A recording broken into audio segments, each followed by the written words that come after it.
with MCDD. Mike Wells, president, is here. Ken? Ken Anderton, present. Corky? Corky Collier, present. Nikki? She may be absent, and I know Nancy's joining us partway through the meeting. So MCDD is called to order. Next to Sandy, please. Yeah, Sandy Board will be called to order. Tom Hansel is present. Tammy Stephenson, Present. Ken Anderton, Ken Anderton, present. SDSCS quorum. Okay, pen 2, please. Pen 2 is called to order. This is President Val Humble present. Karen? Karen Myers present. Mary Helen? Mary Helen's present. Leslie? Leslie's present. All directors present.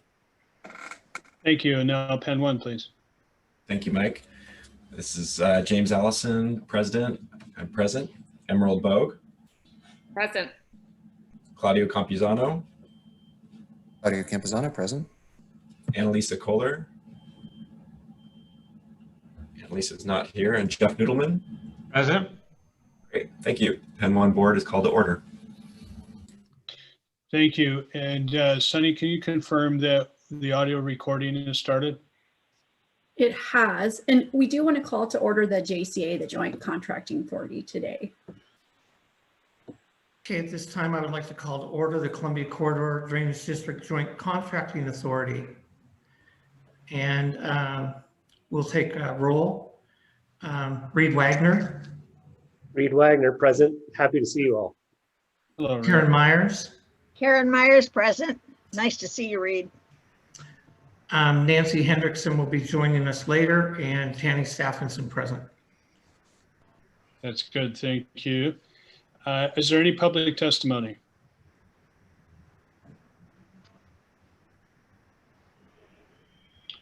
Hearing no one speak up, Sunny, are you aware of any? We do not see any public on here. Okay. Thank you. So let's move to agenda item C, the Pen 1 LCRB appointment. I think Kelly, you're going to lead this discussion. Yeah, so Pen 1 has been without a representative on the local contract review board. That board is responsible for passing contracting rules and any exceptions to the contracting rules. And then by virtue of being on the contract review board, you are automatically a member of the JCA board of directors. So it's a bonus deal. And Pen 1, we would look for a nomination to that seat on those boards. So technically they're being seated on the LCRB, but like I said, they will also get the joy of JCA board of directorship. Great, this is James Allison. Do we have any questions before we move toward a nomination? Okay, I would like to nominate Claudio Campuzano for the LCRB. Would anyone like to second that? I'll second it. Great, thank you, Jeff. Any discussion? Or Claudio, would you like to say anything? No, it just sounds like 2 got an offer to turn down, so. Well, it's good that Reed's on the call. He can tell you that you just get deeper and deeper and deeper into this. I was going to say this organization. These organizations, so it'll be good to see you in 10 or 20 years. Okay, the motion passes. Claudio will be the LCRB appointment for Pen 1. Excellent, thank you. Thank you, Claudio. Yeah, and then so Claudio, you'll get to participate in a couple of these motions for the JCA coming up here. Great. So Kelly, you want to just move into I'm D then?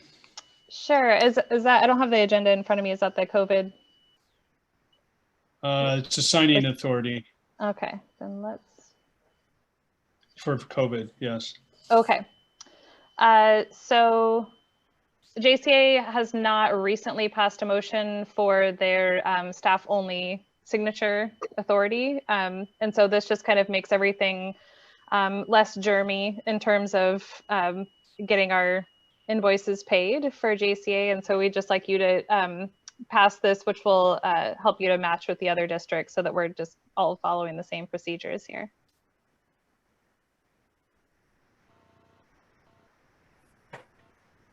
Any questions? Entertain a motion. Okay, this is Karen Myers. I move to authorize staff-only signatures on checks after electronic board approval through January 31st, 2021, in order to adhere to COVID-19 safety precautions, or protocols, sorry. Have a second on that? I'll second that. There you go. Okay, we have a motion and a second. Any discussion on the motion? And I think, do we need roll call on this one? Chair Yes, please. Stephenson, just, I have one question. I seconded it, and then I wanted to make sure Karen stated the date of January 31st, 2021, and it's written as 2020. I just wanted to know which it is. That's my bad. Oh, actually, it's not because I copied and pasted it from the agenda. So it's somebody else's bad. Oh, it does say that, sorry. 2020.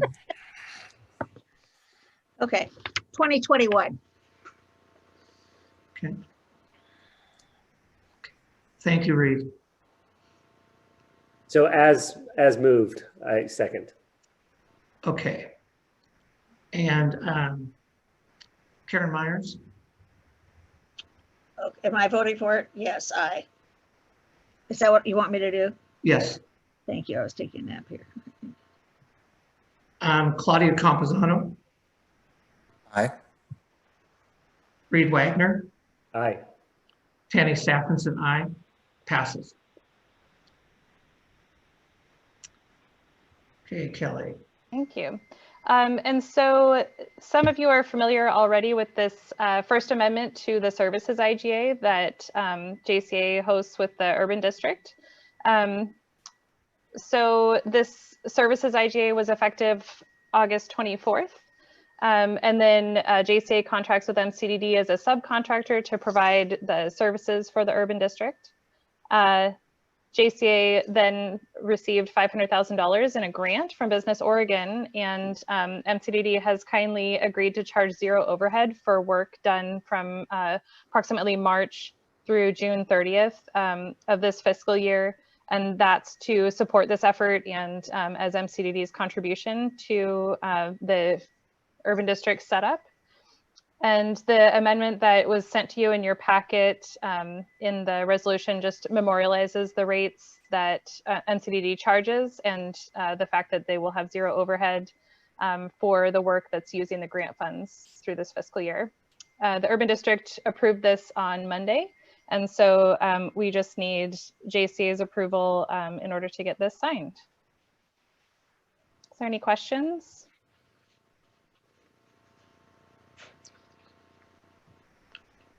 Kelly, if I could, just one, we got that whole rate thing straightened out, right? That we had. Yeah, and I can go over that briefly if that would be helpful, just so that. Oh, okay. All right. Well, let me know. I trust you as long as we got it straightened out. Okay.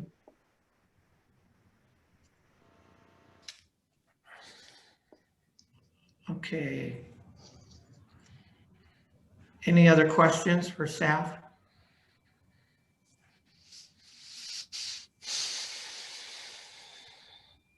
Okay, fire it up. Who wants this one? I'll take it. Motion? This is Reed Wagner. I move to adopt resolution number JCA 2020-1102, approving a First Amendment to the Intergovernmental Agreement for Support for Urban Flood Safety and Water Quality District number JCA 2006044 IGA. A second. This is Claudio Camposano.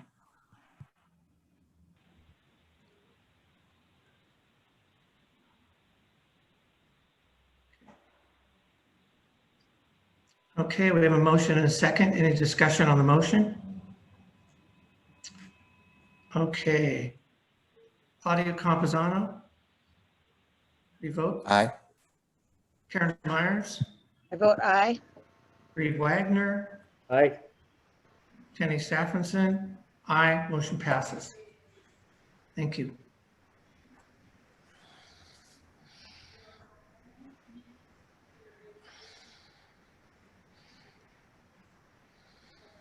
Okay, so I think Colin's on for the next one, disbursement of grant funds. Yes, hi, Colin Rowan here, Deputy Director at MCDD, and here to discuss the approval of a resolution to direct the Executive Director to authorize funding to the Urban Flood Safety and Water Quality District. And these are Levy Ready Columbia IGA board funds. The Joint Contracting Authority manages the budget for the Levy Ready Columbia program, and to meet the purposes of the Levy Ready Columbia IGA, there's a number of purposes that support the furtherance of the governance work, which the Urban Flood Safety Water Quality District is doing. And so by authorizing the contribution of IGA board funding, it furthers the purpose and goal of working to establish that long-term governance structure that has the financial and regulatory ability to provide capital construction funds. And so this resolution allows $122,832 from the Levy Ready Columbia program budget to be transferred over to the Urban Flood Safety Water Quality District for the furtherance or the pursuit of those goals set forth in the IGA board. And just a note, this was brought to the IGA board for consideration over the past few months. And then on November 12th, last Thursday, by resolution, they approved the contribution of this funding. And so the JCA would need to be allowed to actually make the transfer.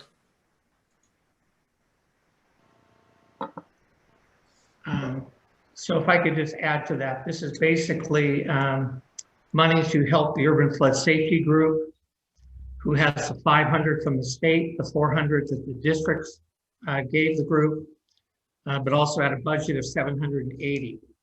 So with that $240,000 deficit, staff managed to make some adjustments. And we had 122 on the other side. And we went and talked to the IGA board, I believe back in September, and asked them to consider extra funds going over to the Urban Flood Safety Group. They agreed. And as Colin stated, that was passed in November. This document, not yet to 11. Pardon me?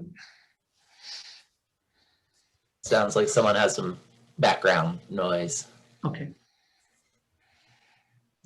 Happy to answer any questions, but the resolution for you to consider is to authorize Peggotty as Executive Director of the JCA to actually make that funding contribution to the Urban Flood Safety Water Quality District Board.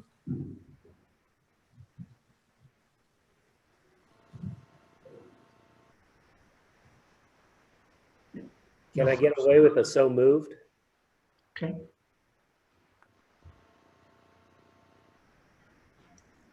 All right, do we have a second? I'll second that. This is Karen. Okay. So we have a motion and a second. Any discussion on the motion on the floor? Okay. This time we'll call for the vote. Reed Wagner. Aye. Karen Myers. Aye. Claudia Campuzano. Aye. Kenny Saffronson votes aye, and that passes. Thank you. Thanks, Tanny. Some heavy sliding there. We got through it. Item G, executive session, feasibility study update. The course presentation will be an executive session as it contains information as pre-decisional and exempted from public disclosure under the Freedom of Information Act. This is enabled under ORS 192.3558, 192.6602F, and 5 USC 552B5. Take it away, please. All right, and this is Sunny real quick, and I just wanted to make sure if there was any members of the public, we'll need to remove you at this time. So I guess if you could let us know.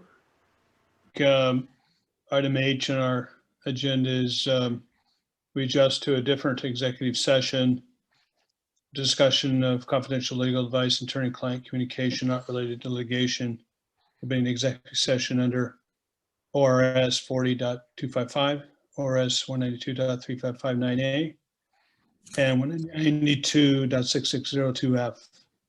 Come back into regular session. Karen, is there any? Great. Are you all able to see my screen? Yes. Great. So we started in on a little bit of this already, so I'm going to try to kind of quickly move through this and get to the part where you all talk. So we just wanted to, after hearing all of that detail about the real estate process, we wanted to kind of take a step back and look at the big picture and talk a little bit about what the next 4 months are going to look like for us, and then kind of see where you're at and talk a little bit about the other issues that we're going to need to work on over time. So as a reminder, we're at the very beginning still of this process. We're about 2/3 of the way through the feasibility phase, which is the 3-year phase. The subsequent phases don't have a determined timeline. You know, PED is typically a 2-year process, but that assumes a lot of things. It assumes that we get WRDA authorization in 2022. There's no guarantee that that could happen. We're competing against a number of other projects. And what we heard just recently from the Corps' from headquarters was that there are a lot of problems on the Missouri River, and that I feel like they were kind of hinting at us that that's going to be a priority for a while. We have an awesome delegation that has done amazing things for us and, you know, made this possible in 5 years. So, you know, we are in a great position, but there's a lot of uncertainty about that time frame. And then, you know, very best case, if we got authorization in 2022 and we did PED over those 2 years, we might be able to move into construction again if we had appropriations, like Peggy said, in 2025. But these are our very best case guesses. And we have talked to people around the country who have been working on executing the construction phase of feasibility studies for multiple decades. So these are not kind of one and done type approaches to get federal funding for these infrastructure projects. So just as a reminder, and I'm gonna, and can I add just one other thing to what you're saying, Evan? I think one thing that was very clear in our discussions with the congressional delegation and the appropriations committees, it was very clear. We are one of many projects, and the Corps and appropriations looks at this from a national perspective and prioritizes their funding from a national perspective of how this benefits the nation. I believe we have the interest and the desire by all of them, but we just need to manage expectations on our end that when you talk the Missouri River and the Mississippi and the Illinois, those river systems are the entire,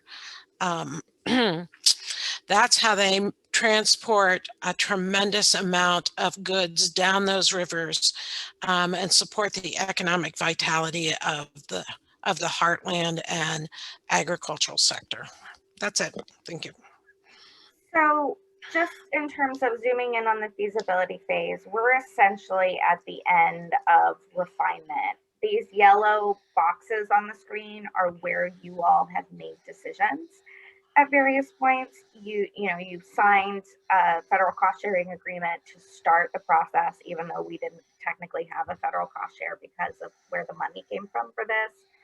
At the alternative milestone, we sort of blessed the continuation. At tentatively selected plan, we said it was okay to proceed and get public comment.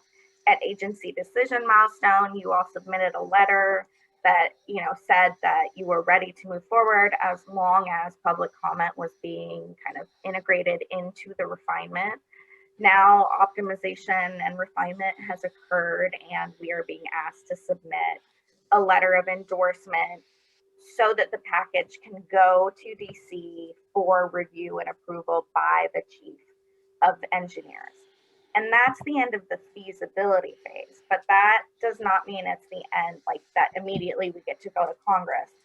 Then we have to get review and approval by the Assistant Secretary of the Army and review and approval by the Office of Management and Budget, which could happen somewhat simultaneously, but I am told this can take, anywhere from months to years.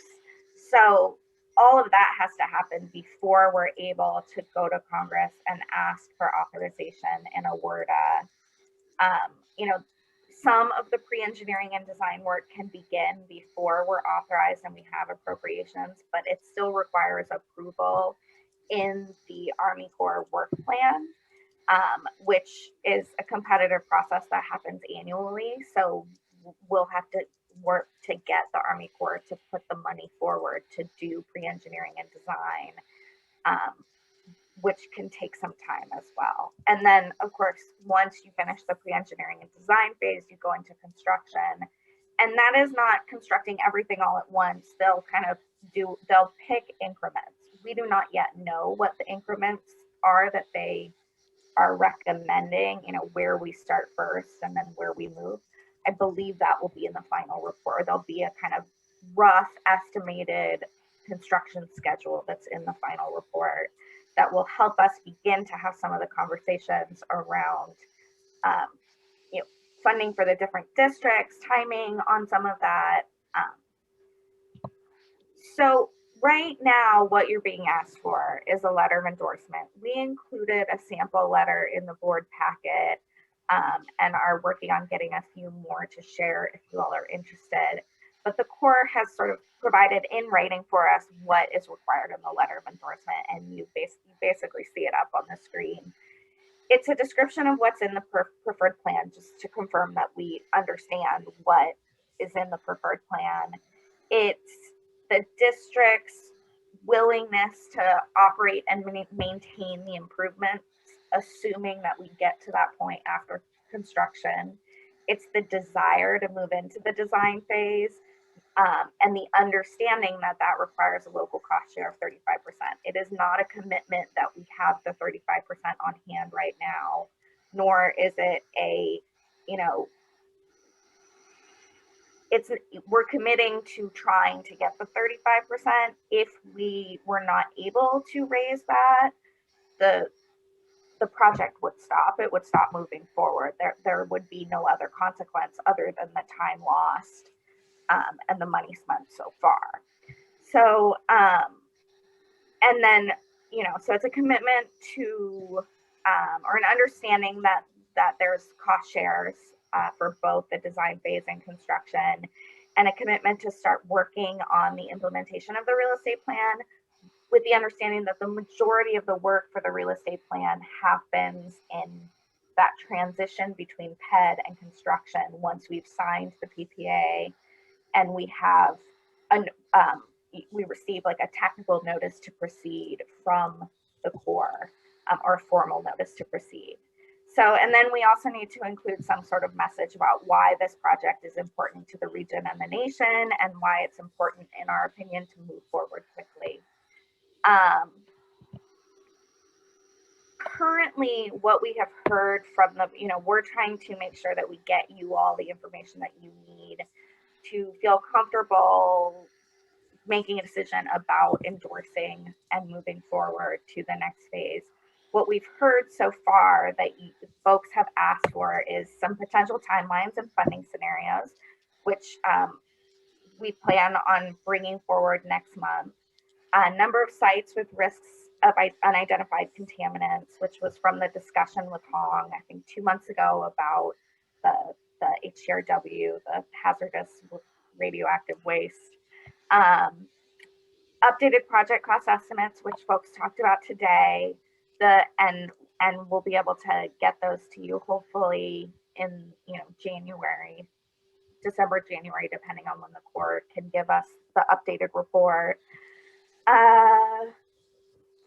Potential funds. So we're working right now to develop kind of an estimate by year of what funding we think will be required to continue to move this forward.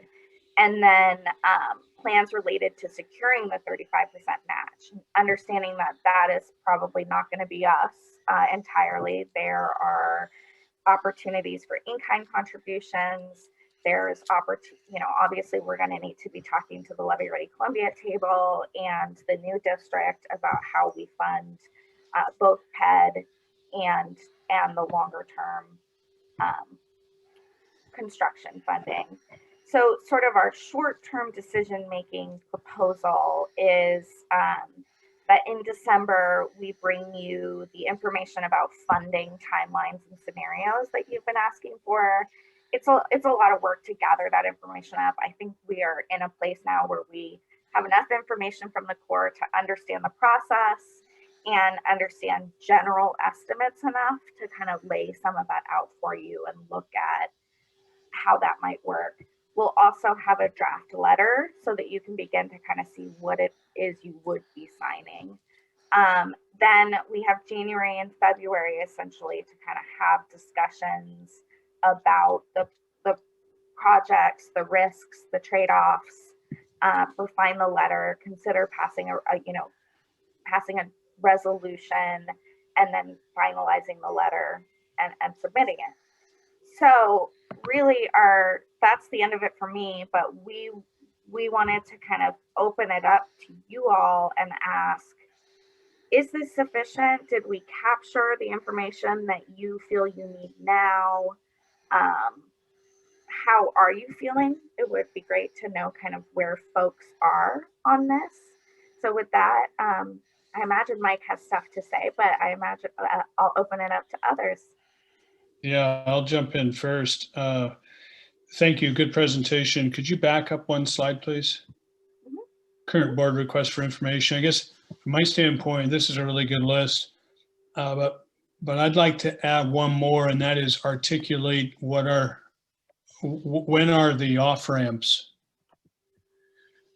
Because I think that's, in my mind, going to be part of the thinking process for me to vote to support this or certify it now, is what opportunities are my successors going to have to revisit this as more information and further obligation comes along. Great.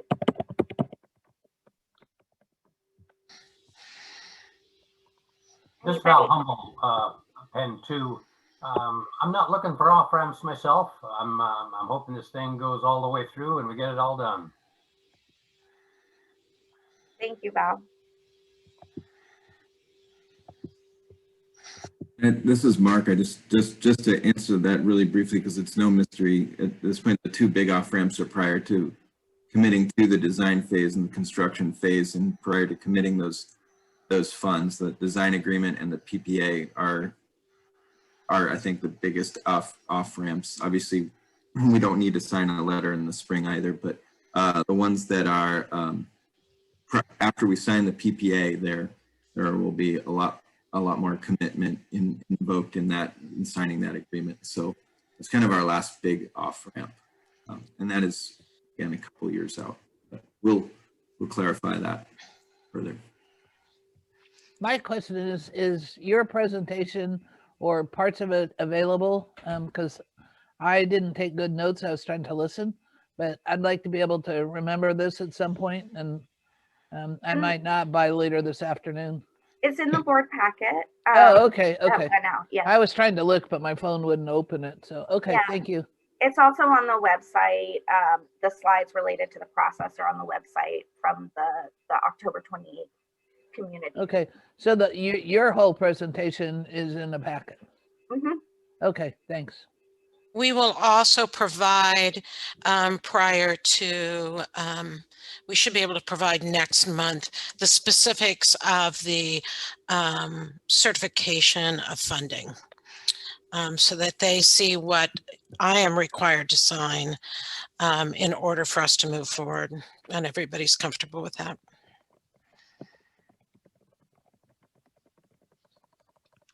Okay, anything further for Evan before we move on to Karen's section here on houseless? This is James. I think it's just a quick question. The current board requests for information, that list looks good.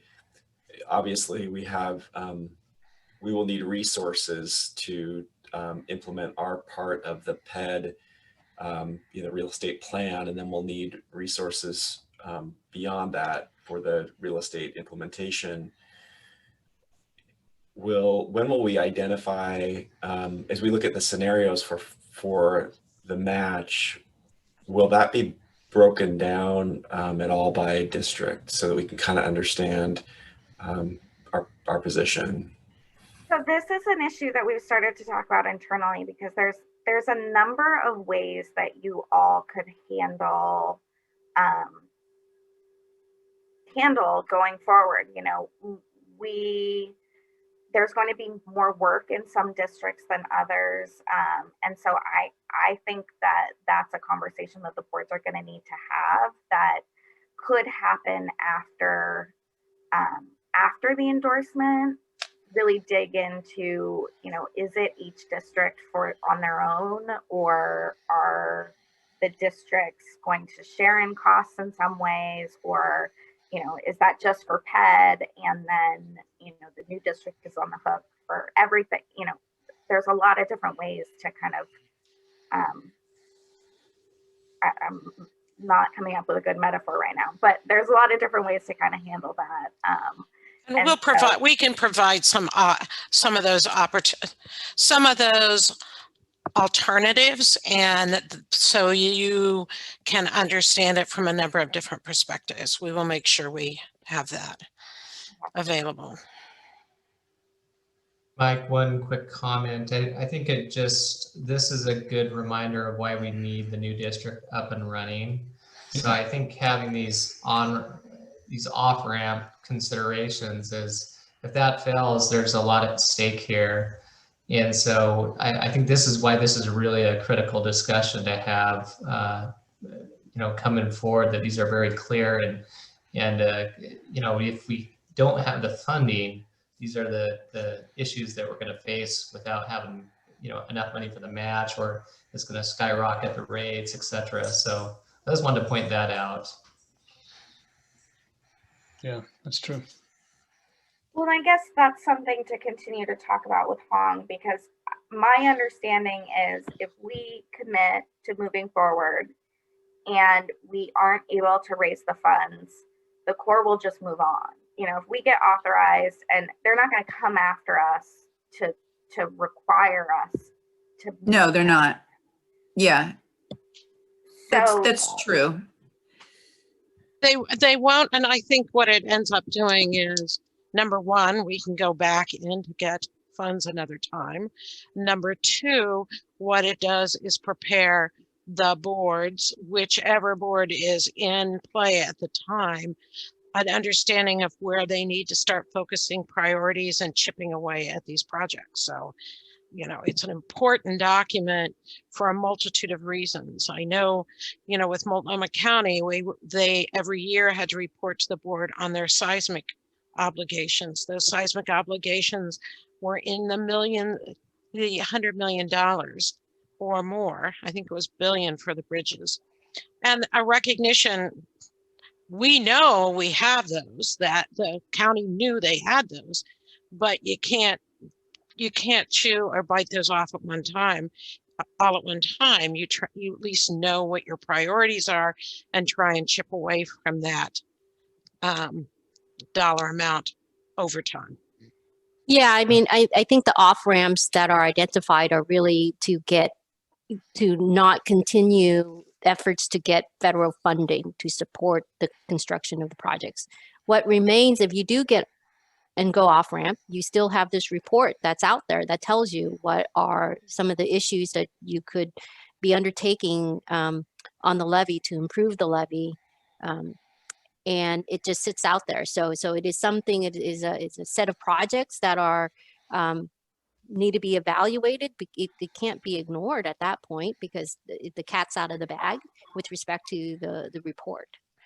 In terms of the cost sharing, local contribution, you know, one of the, depending on where we are in the time phase, it could be part of the assets and liabilities discussion if that's where this group want to take that issue. Okay, thank you. Good discussion. Evan, good presentation. Thank you. Let's move along to the next agenda item. Karen is leading us on Houseless Coordination Program update. And Peggy, I'm gonna actually hand it over to you to get us started. Started while you pull this up.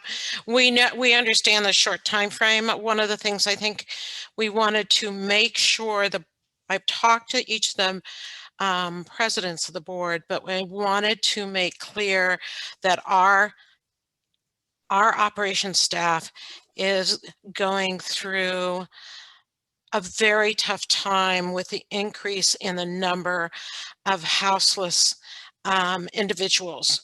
It's impacting our ability to get the work done. It's impacting. There's also a lot of stress of, you know, I don't want to use the word, there is a tremendous amount of skill or a tremendous amount of trauma associated with dealing with individuals that are houseless. There are children, there are others, and it's impacting our ability to get our work done. No longer can staff go out one at a time to check our pump stations. They have to go out in pairs for safety purposes. And in some instances, they can't get equipment into the areas they need to clear the conveyance system. So there's some huge challenges that we had ahead. And we also sat down with our staff 2 weeks ago to just have a listening session of what they're experiencing. And personally, I have to tell you, what I heard is haunting and extremely challenging for individuals to work day to day. And so we are working internally the best we can. I think the biggest piece that if we don't have time to get through everything else, we have been working with the City of Portland through our programs and with their leadership. They are trying to make some changes, but one of the things was recommended to us was to write a letter to the new city council members and the existing council members to let them know of the challenges and costs. And that draft letter is in your packet. So if you don't need to, we don't need to edit it now, but what I would say is if you all, you know, if you can all give a thumbs up from your perspective and just let us know that this looks good, then we will move forward accordingly and get that out. And I will have each of the board presidents, not SDIC, but Pen 1, Pen 2, and MCDD sign that to go to City Council. Thank you, Peggy. And I think given that we don't have time, I'm just going to speed through a couple important pieces. So just wanted to let you know we are continuing to collaborate with Cascadia Behavioral Health and other local organizations that provide services to houseless individuals. It isn't a perfect solution, but it does allow us to build rapport with some of the communities who are willing to cooperate when we need to go in and do mowing or move through. But as you can imagine with COVID-19, a lot of these issues have just really been exacerbated. So we continue to work with them. It's a great partnership. And in your packet, you'll also find information about the reach that we've been able to have and some of the numbers associated with the individuals who have been affected by that.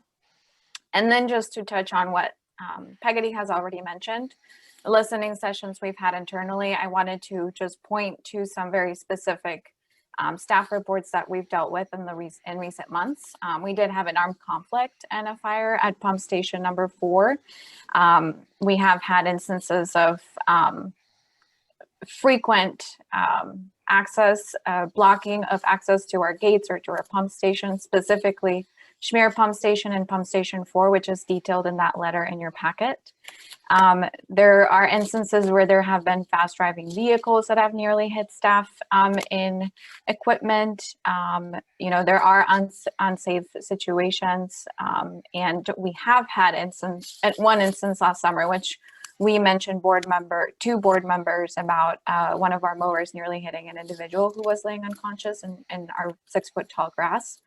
And so there's many layers. It's a very complex issue. There's many communities across this, the region and across the country that are trying to deal with these issues when it comes to flood risk infrastructure.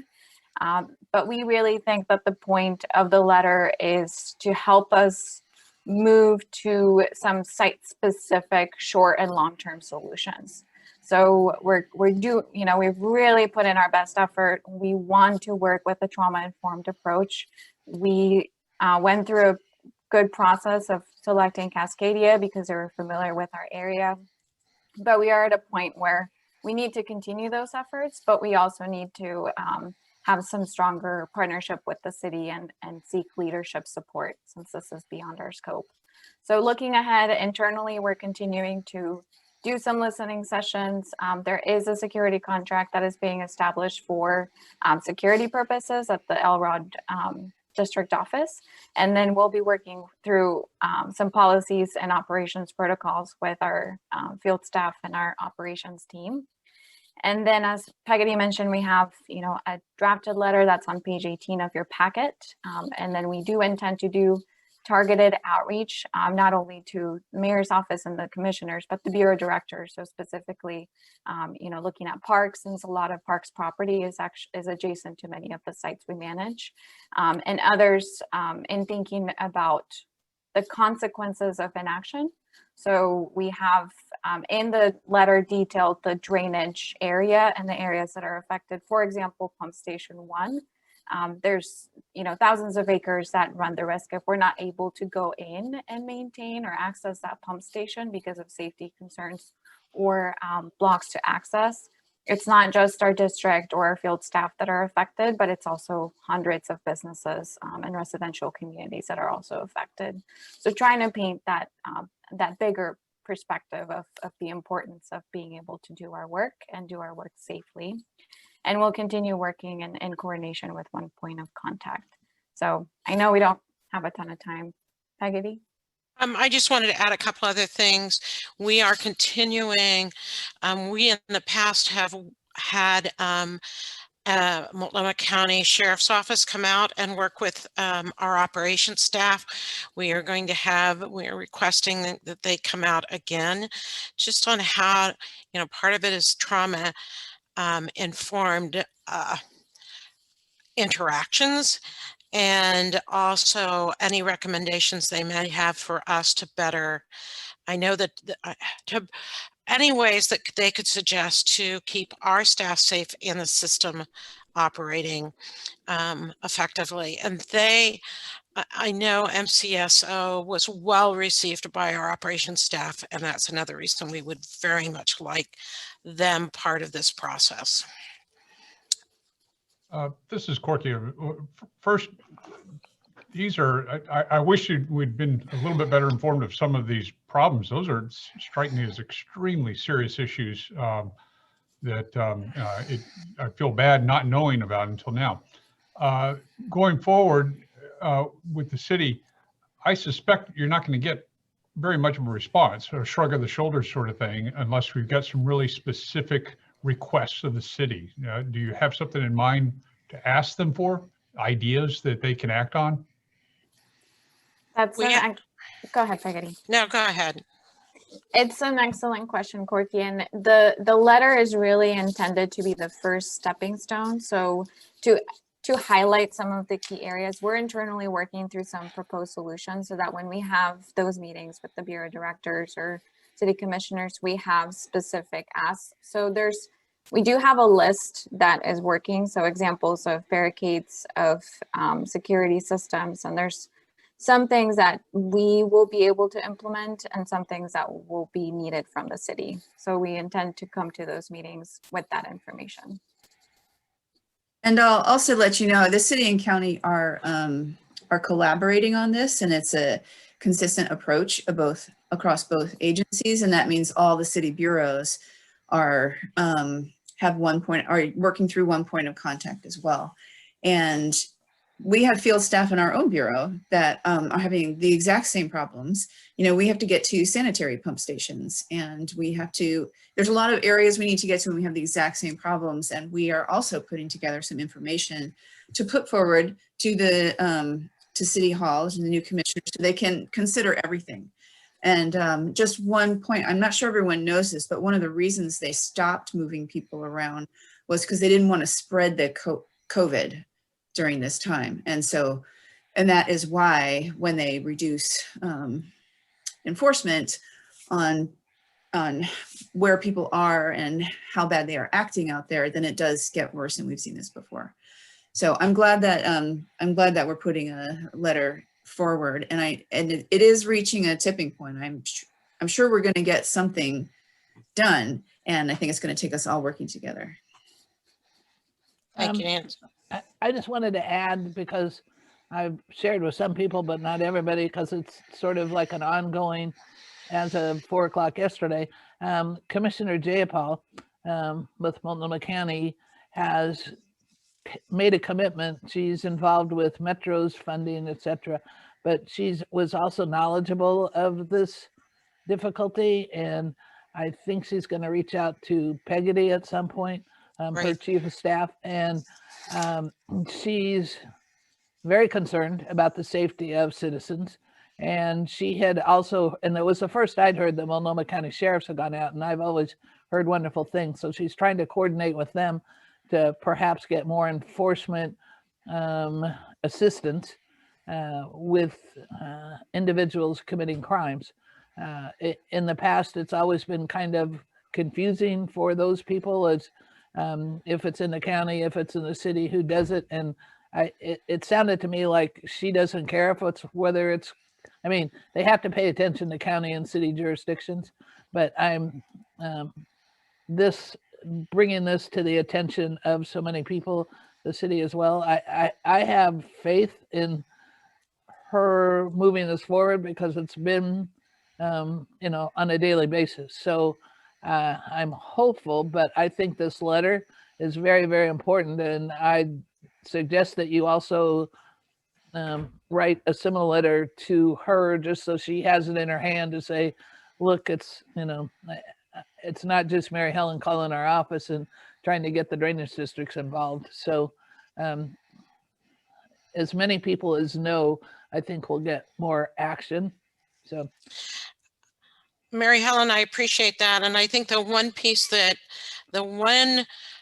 bit of information that I think is critical to communicate is that our infrastructure system, it's not just to have the system. That system protects everyone from flood risk. And that includes the houseless populations that have settled in the area. So if we can't get our job done, we're not only not helping the houseless, we're not helping anybody in this region. And that's the one thing we've wanted to try and get across in that letter to the city. And I will include Commissioner Jayapal. I appreciate that. Okay, thank you. Good discussion. I want to move along. Evan, we've got you down for the 2021 legislative agenda. I'm concerned about whether we may squeeze you too tight here in time frame. would you want to maybe take a piece of this now and the rest at our next meeting? What's the best way to Why don't compress we our just- schedule? Yeah, why don't we just delay it until the December 17th meeting and we Okay. can pick it up then. Okay, thank you. So then, before we adjourn Pen 1 and Pen 2, is there any new business to bring before the whole group? I'd like to at least inform everybody that we have the recruitment for the CFO is out on the street. That has started.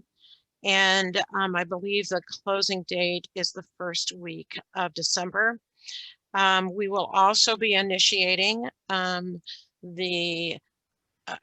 my replacement for the executive director's position.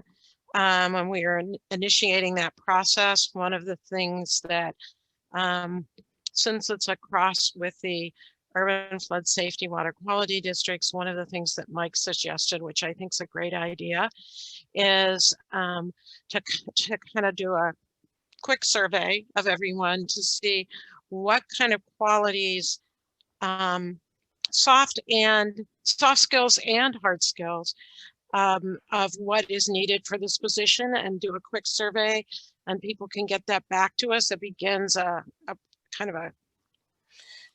it begins to collaborate that information. We are also, so we will get that out probably the first of next week. What we were going to do is just do a summary and then send it out, have people rank it. And if we're missing anything, add it to the list. That way you don't have to come up with the basics from the beginning.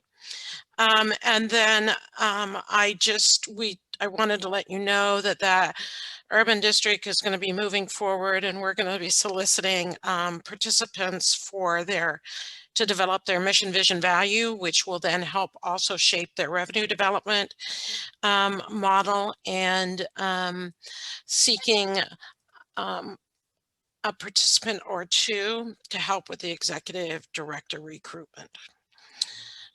So that's the fast and furious.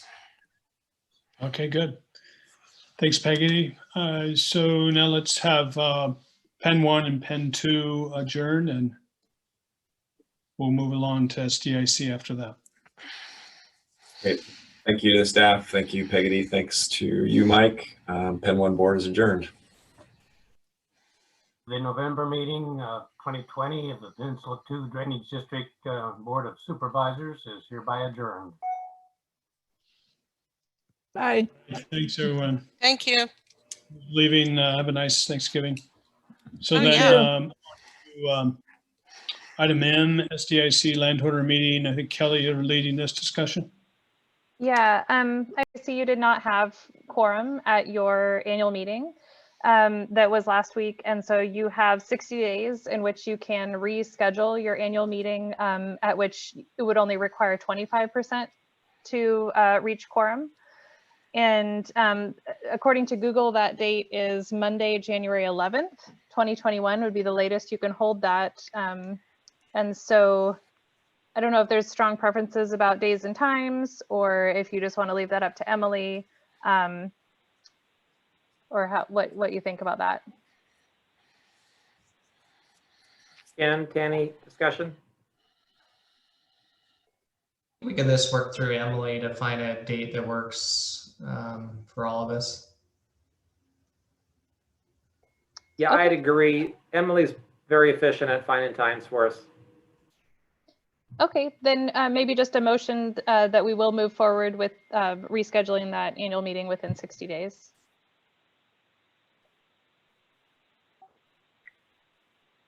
Tanny, are you still present?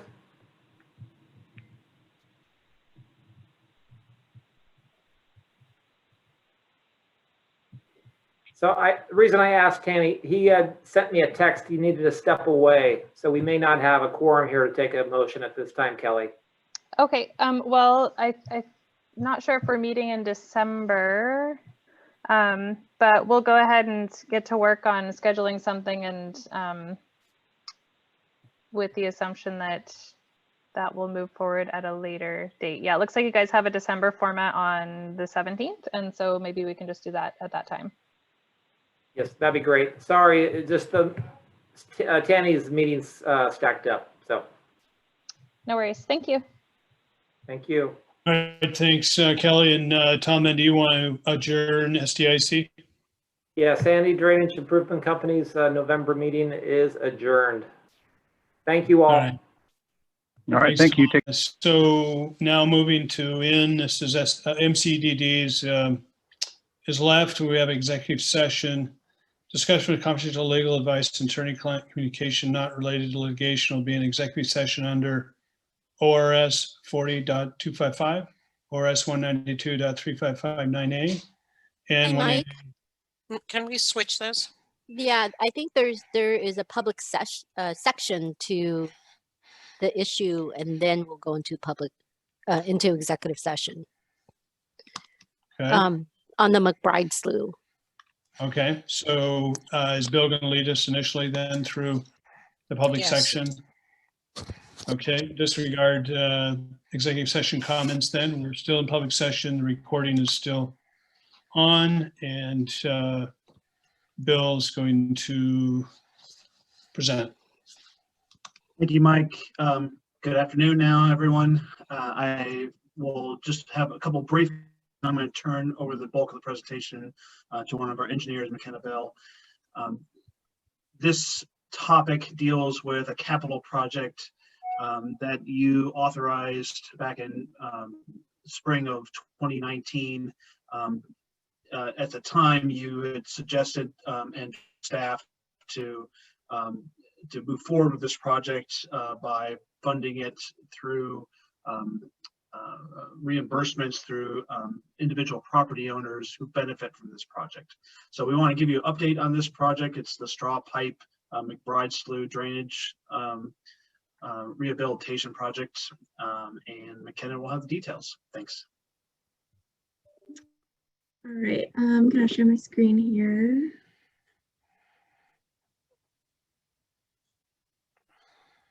All right.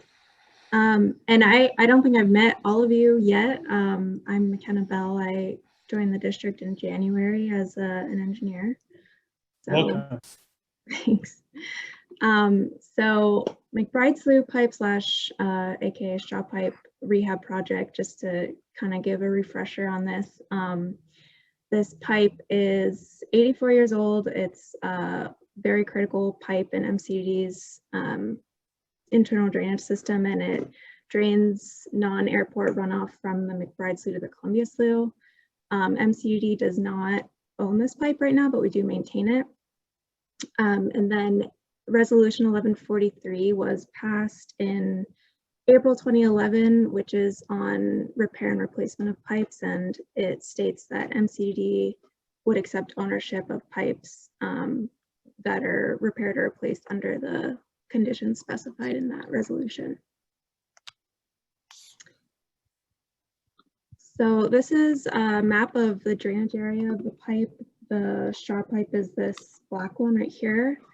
The Joint Stormwater Infrastructure Advisory Group, or JAG, which is comprised of MCD, Port, and BES staff, agreed on these respective distributions for cost sharing for each agency based on the contributing drainage area.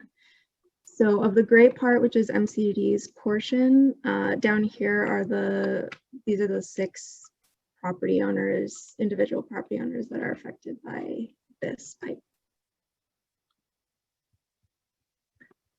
So some more background. The JAG did a business case proposal in May 2019, which recommended a replacement for this pipe.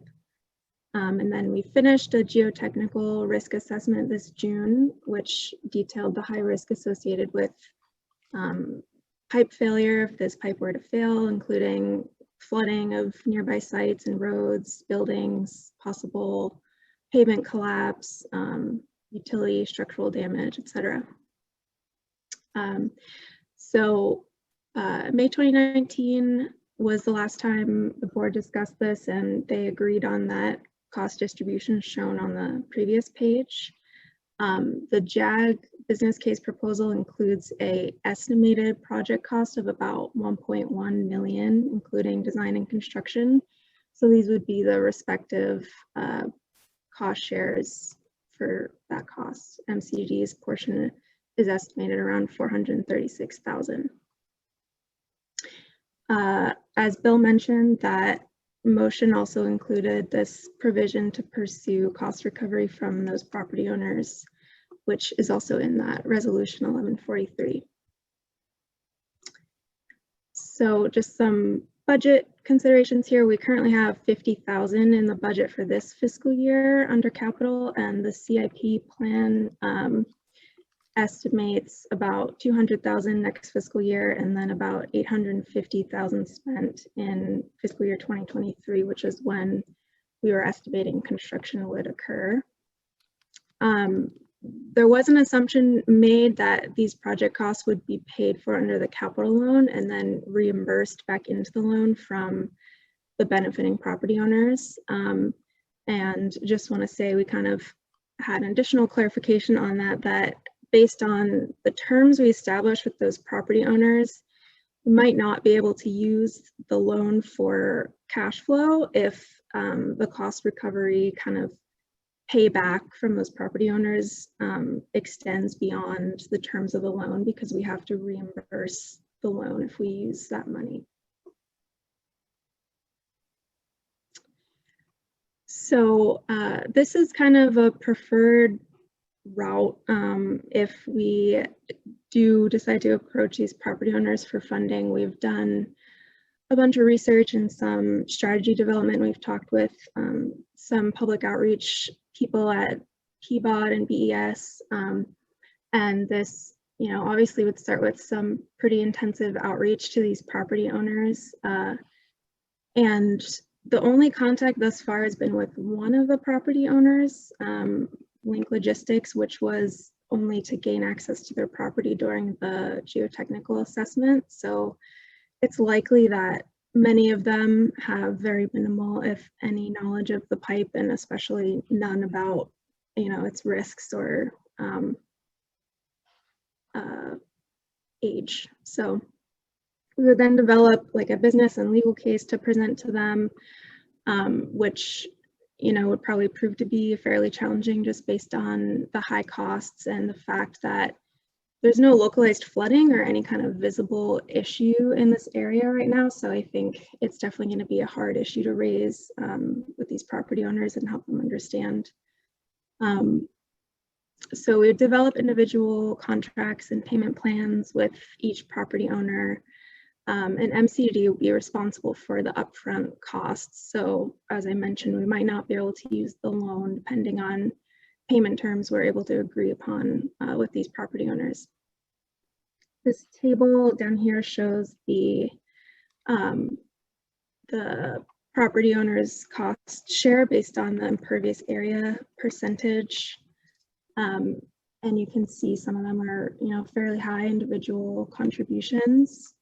And these last two columns are just kind of example annual payments if we were able to offer them payment plans to pay for this project. So this is just a rough timeline we've come up with of what this might look like if we pursue this funding strategy. So we would likely hire a public involvement consultant to kind of help us develop this strategy for outreach. And then, as I said, we haven't really done outreach to these property owners at all. So ideally, we would kind of do some initial outreach just on the pipe and its status and risks before we go into that financial ask, which is why I have these separated. And I also want to make a note that this outreach would be occurring during outreach efforts that are going to be going on for LRC and the new district funding efforts. So then we'd get into financial and easement agreements, and likely would not be able to issue an RFP for design until summer 2022, and projecting that we would not get into construction until summer of 2024. So this is just a list of some challenges that we've been discussing with using this funding strategy. First, this resolution 1143, we have not ever used it in MCDD. We've attempted to use it and approach property owners for funding for 2 projects in Penn 2. And they were unsuccessful attempts. They were both much smaller non-capital projects, very localized issues. One was like a sinkhole between some properties and the other was some backyard flooding. We couldn't get all the property owners to agree to cost share, so we didn't push the issue any further because it wasn't really critical issues for Penn 2. So negotiating payment plans and the timing of the district dissolution, this was kind of a challenge that finance brought up, that just if we offer long-term payment plans, there's just going to be an added challenge and liability with receiving revenue to MCDD once the new district is formed and MCDD is dissolved. And then as shown on previous slide, there's only a few private property owners affected by this, so high cost for each of them, some of them over $100,000. Political landscape right now, again, we're going to be asking for money for the new district in the form of utility fee or public bond, and these things together might create or add to a negative image of the district. And then just want to add on top of that, that we are in a pandemic right now, and it's possible that these companies have suffered losses related to that. Easement, so our easement documentation over this pipe is not super strong, and it's likely we might need a new easement to perform construction. So this will probably be more challenging to agree on terms with the property owners if we're also asking for money. High added costs for public outreach and legal to hire a consultant, and then for various legal negotiations we're going to have to go through. We're guessing this will be above $100,000 in additional funds. And then lastly, a pretty big delay in construction to 2024 based on potential long outreach timeline. So we've kind of been discussing this alternative option to fund MCD's portion of this project, given some changes since the last time the board talked about this last May, and we've been talking about the potential to use the MCD capital loan, and you can see the timeline here would be much shorter. We'd be able to go right into an RFP this winter, and then would hopefully get to construction in summer 2022. So this left column here is the same as previous slide I showed, and the right is some added opportunities with using the loan. I'm going to go over these, and then I think I'll let Hong jump in on legal considerations. So using the capital loan would be able to achieve the milestones set for the loan, where we have to expend 85% in the first 3 years, and our $436,000 portion for this project would be able to count towards those expenditure requirements. But if we are getting fully reimbursed for the project, it will not be able to count towards those expenditure requirements. Like I stated, construction would be about 2 years earlier if we went this route, and we'd be able to focus on easement negotiations and kind of have more leverage asking for access if we're not also asking for money. And then lastly, just kind of an added benefit that we'd be recognizing that this is a pretty big financial burden on these property owners, and the message this might send to them, especially during a pandemic. And Hong, I believe this is where we need to move into a, okay. So I'll stop the recording, and I just need to ask a few. We have 2 consultants that are joining us to be moved into the waiting room. So one moment, please.